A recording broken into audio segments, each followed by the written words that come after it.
Okay, welcome back. We actually have a lot to go over today. It's been like what? Last time I put an episode out was June. Yeah, it's been a while. It's been a while. Major life changes since then. But I like to say welcome back. Welcome back to the media that makes us. We're also we're changing a few things, not too many things, but we're also gonna like expand things and relate it to the world today more instead of just discussing about the movies or shows during that time. So we're gonna get ready to do that. So yeah, like I said, we have a new approach to taking the lessons and the concepts and applying them to the world today. But today we will be talking about love and basketball. That is a classic, one of a classic Spike Lee film. I'm a very big Spike Lee fan. I love a lot of his movies, and you can tell like by the cast he has in his movies how well he is. But Love and Basketball, it's more complicated for me. Like growing up, I guess when I was in like high school, middle school, yeah, I had a love for it, but it was more so the idea of two athletes being in love. That was more so what I really enjoyed. I don't even consider them in love, but we'll get to that in the future. But like I'm after watching it, like as an adult, you really realize how messed up, how toxic Quincy really was to Monica, and how she really deserved so much better than the stuff she went through. But we're gonna get into that today. So, Love and Basketball, I believe it came out in 19, not even 19. It came out early 2000s film. It's an early 2000 film, um, and it has two iconic actors, and well, an iconic actor and iconic actress. They also, I think they actually played in another film together later because I know the another person who plays Monica. I know she played in The Best Man, and a few other films that I really like. And of course, Omar Epps, he played in one of my favorite films he ever played in. Another Spike Lee film was Higher Learning. That movie is another episode for another day, but it's a great Spike Lee movie. Everyone, I believe, every college student, especially every black college student, needs to watch Higher Learning because it really will make you think, and it shows you how people can change from the time they get to high school to college just that fast, and how easy it is to get sucked into whatever is happening on campus. So with Love and Basketball, it starts off with Quincy and Monica, of course. Quincy's playing basketball with his friends, and Monica is new to the neighborhood. I believe they're 11 years old. I think that's what it said, that they were 11 years old. And you can already tell how toxic, not even how toxic, just how much of a brat, how much of a bully Quincy really is. Like, I really didn't watch this movie and think about how much of a bully he really is, but he really is, like, he really was a bully. He really wasn't that good of a guy. And I understand he had trouble at home with his parents, but at this point in the movie, his parents was not. He was living the perfect life, like literally the ideal life, and he was really mean to Monica because she was a girl trying to play basketball, and she actually did something. Like she actually was pretty good at it. And I guess like he had never seen a girl who was that good at basketball because he has that simple mind at 11 years old that hey, boys do this, girls do that. And he doesn't realize that Monica's like what a tomboy at this time, so like it just takes him and then he pushes her. He literally pushes her to the ground, and she like gets a scar on her chin. And that right there, that's enough right there to let me know he's gonna be abusive. Like I knew from that moment that he was gonna be abusive. Cause what you pushing her for? First off, you should be a gentleman. You shouldn't even just push the girl. And like just because she was like doing good, don't mean you just get mad. So right off the jump, we already know that Quincy's gonna have some toxic traits when he get older, especially him as a teenager and a young man. And I don't. It always stands out to me like I've talked to guys, and guys are like, "Yeah, this movie's good. This movie's alright." But it's crazy to me how most of the people I know is usually always girls. I remember being in high school and middle school. It was like all the black girls' favorite movie, just about, or their mama's movie. It was literally everyone in their mama's favorite movie, and I was always like, it's a good movie, no doubt. It's okay storyline. However, there's a lot of stuff that's in this, and like the reality is, that's low key how I do be. Like I think Spike Lee really did good with this film and showing you how two people can grow up that way, and the signs are always there. The signs are always there. He was toxic. He was abusive emotionally and technically physically from the jump. And even though Monica stayed away from that for most of their teenage life, she eventually fell for it. So another thing I also felt when I was watching this movie is that Monica was right for most of the movie. Like most of the things that Monica had going on, she was right about. Like of course she's an athlete, a female athlete at that, playing basketball. A lot of people feel that basketball is a man's sport, but Monica, as you know, she doesn't believe that, and she's right. It's not just a man's sport; it's anyone's sport. And she acknowledged the fact that Quincy can do things, get mad, get rough, trash talk, all of that stuff, and nothing happens to him. But the minute she does it in the game, oh, she's too aggressive. She's not ladylike enough. Which her mom, always gets on her about being ladylike too. So you can see the struggle she's having with the relationship with her mom and her family because they don't believe in her the way that she believed in herself, particularly with basketball. And she made basketball her life. But one thing I do notice is that Quincy did stand out to her and tell her, you can't just let basketball be the only thing that drives you in life. Because that's really what this movie seems, is that basketball was the only thing that drove her, the only thing that she really wanted to do. But you look at it at the deeper meaning and how she was standing up for not only just herself, for any other little girl who wanted to play a sport, any sport. She was standing up for the idea that women should be treated equally when it comes to sports, because as you see, she definitely wasn't. And it really resonated with me how important not only was this for basketball, but this was for women in general, especially women of color, when it comes to advancing and doing things that guys usually do. Because that was one of the biggest problems, is that no one thought she could do it because she was a girl or a woman. And that's something that always stands out to me. So when they were growing up, another thing he did, the bike scene. Literally, this man wanted to run her. Like, literally compared his relationship with her, which it wasn't even a relationship. I think they was like 11, 12 years old at this time. So, like, basically he asked her to be his girlfriend. She said yes, but she still was trying to be an independent woman, as she should, a young girl, as she should. And basically, you can see where Quincy was comparing the relationship his parents had, his mom and his dad, was trying to reflect that and do it with her, and she just wasn't going for it, which is okay. But that's also something that's strange to me, because we all know what happens in the future with Quincy's parents, how that affects. So it's also weird that he was trying to mimic them, but of course he didn't know what's gonna happen. So he literally just breaks up with her and calls her ugly and a whole bunch of other stuff simply because she didn't want to get on his bike. Like, he's being very annoying at this point. He's being very childish, which, come on, he is 11, but I think this is important because me personally, I never was that way. I was definitely nowhere near that way at 11. I didn't have a girlfriend at 11. I wasn't even trying to get the girls at 11 years old. But I think this is important because this shows how he's going to be in the future. I don't think many people realize that the way he's acting now at 11 years old reflects how he's going to be when he's, 17, 18, 19, when they first start getting together, or when they first, actually get into a relationship when they get older. But these were signs that I was picking up the entire time. But if fast forward their middle school life, I feel like middle school is a very important time in everyone's life. Everyone goes through something in middle school. The whole idea of discovering yourself. Well, I think there's people go through 3 phases of discovering themselves.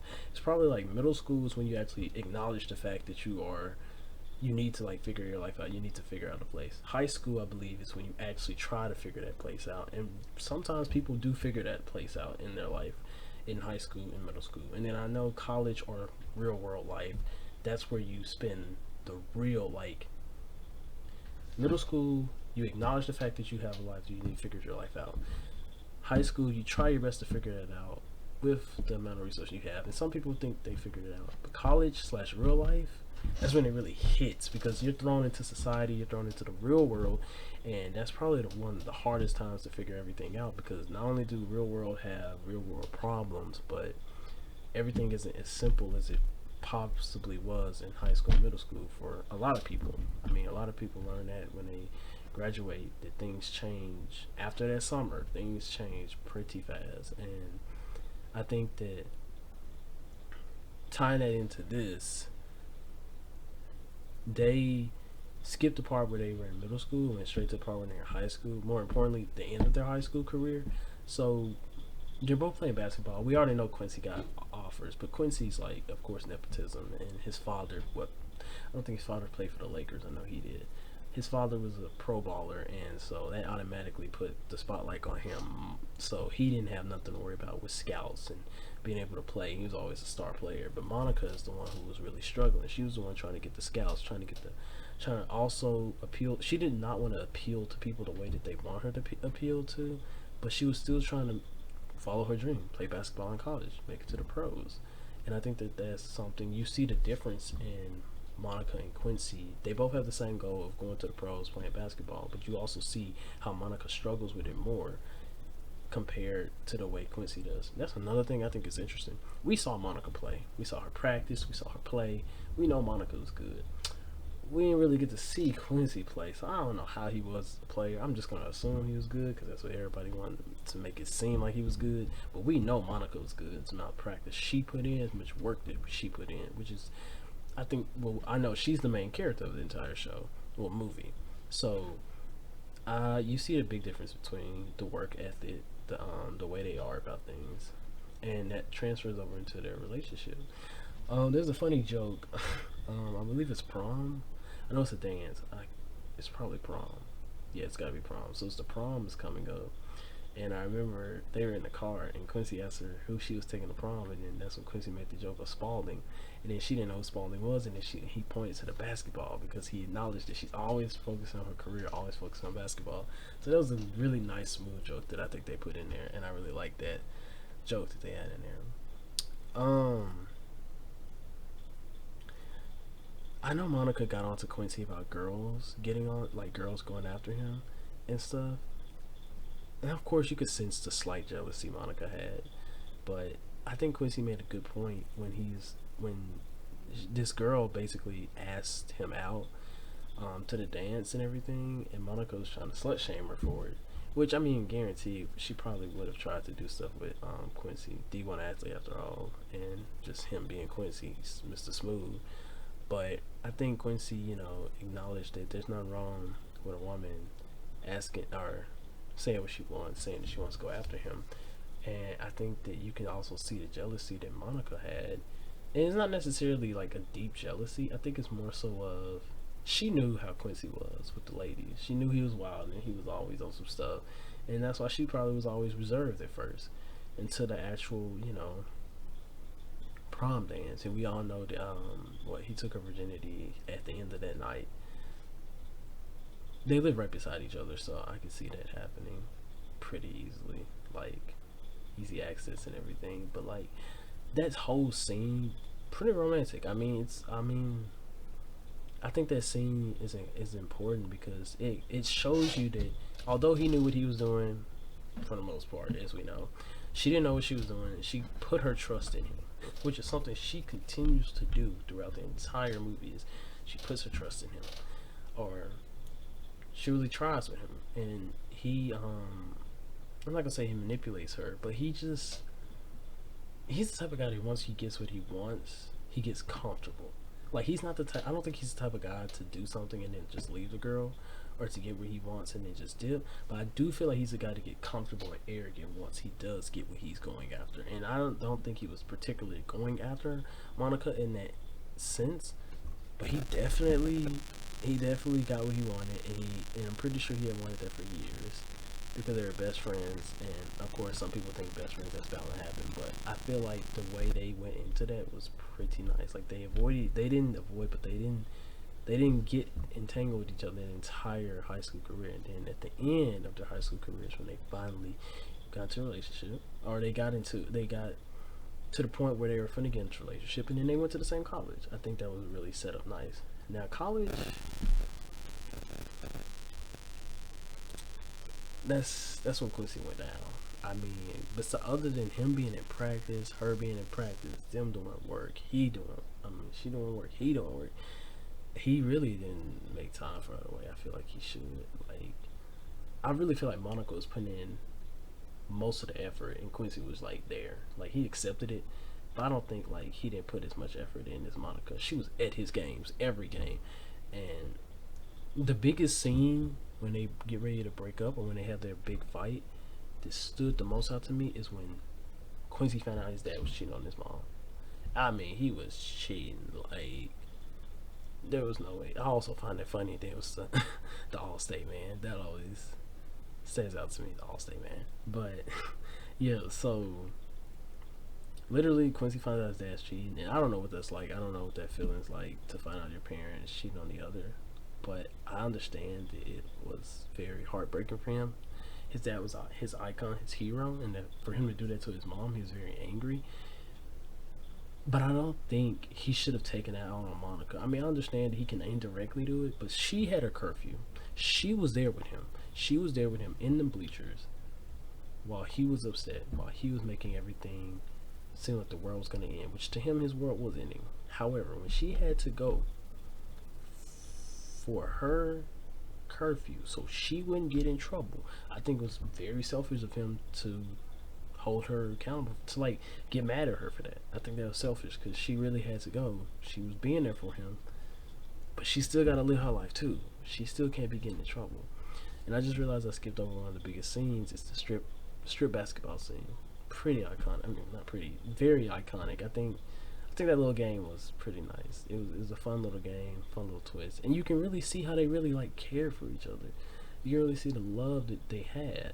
I mean, it's called Love and Basketball. You can see the love they had there. But I think Quincy is good when it's just him and her, and they don't have nothing going on. But I think when Quincy starts to let outside things affect his life, it affects his relationship, and it just went downhill from there. I mean, he stopped coming to see her at her games. He stopped trying to hang with her. He stopped putting effort in.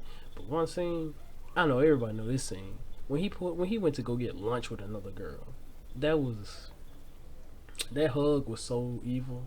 There's no way that he hugs her in front of Monica the way he hugged this other girl. Like, she did the right thing to leave him. Cause ain't no. I just don't see how I don't think any girl let that happen. There's no way you can hug someone the way he hugged that other girl, and for her to just let that happen, like, yeah. Also, I forgot the actress name. I forgot her name, but I know that she's from Players Club. That she's from, what's the other movie? The Best Man, the Second Best Man movie. She always playing, not necessarily the side chick, but she always playing the sketchy girl who's taking someone else's man. Like, she's always playing that character, or she's always playing someone who's like cheating or something. I've seen her do that in like multiple films, so that's why it stood out to me. But I just remember like that scene that did it for me. When I saw that was it. I felt like their relationship was just done. Like, I knew that nothing would ever be the same because there's no way you can just easily come back from that. It took years, literally years, to come back from that breakup because that was insane. And I do feel like the only reason they end up getting back together is because Quincy got hurt. I mean, I know Monica was in Spain doing her thing, playing basketball, enjoying her life, and I'm so proud of her for that. And I know Quincy was playing with the Lakers. Good for him. I'm not a Quincy fan, if y'all haven't figured it out yet. But I'm pretty sure the only reason they even got together because he got hurt and had to come home. And he was gonna get married. He ain't gonna play that little basketball game. But no, he knew exactly what he was doing. I think he was manipulative. I can't even say that. I thought he wasn't at first. I thought it was just the way things were going. Nah, this man, he knew exactly what he was doing. He knew that once he saw her, who the real love of his life was. Not that other woman. So they did the little game. But I mean, I feel so bad for the other woman though. She thought she was gonna have it. She was gonna be married to a Laker. She really thought she was gonna have that.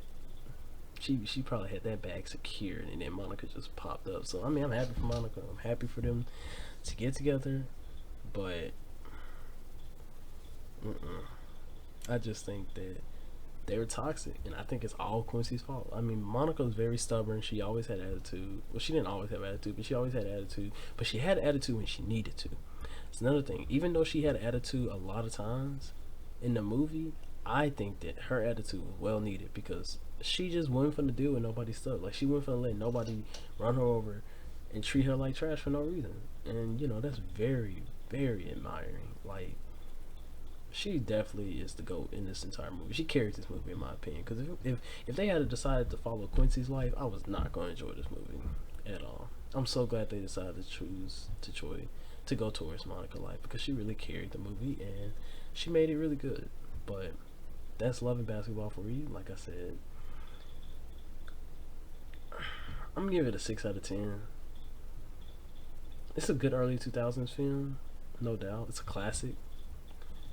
But I just did not like Quincy too much. I did not like him at all from the beginning. I just never liked him. I always was a Monica fan, and she really is the only reason I even liked the movie at all. And I never understood why so many girls and their mamas liked the movie when literally it was him putting her down majority of the movie, and she just I don't know. I couldn't get with it. I could not. But like I said, that's Love and Basketball. Great movie overall, but still a 6 out of 10 in my book. But thank you.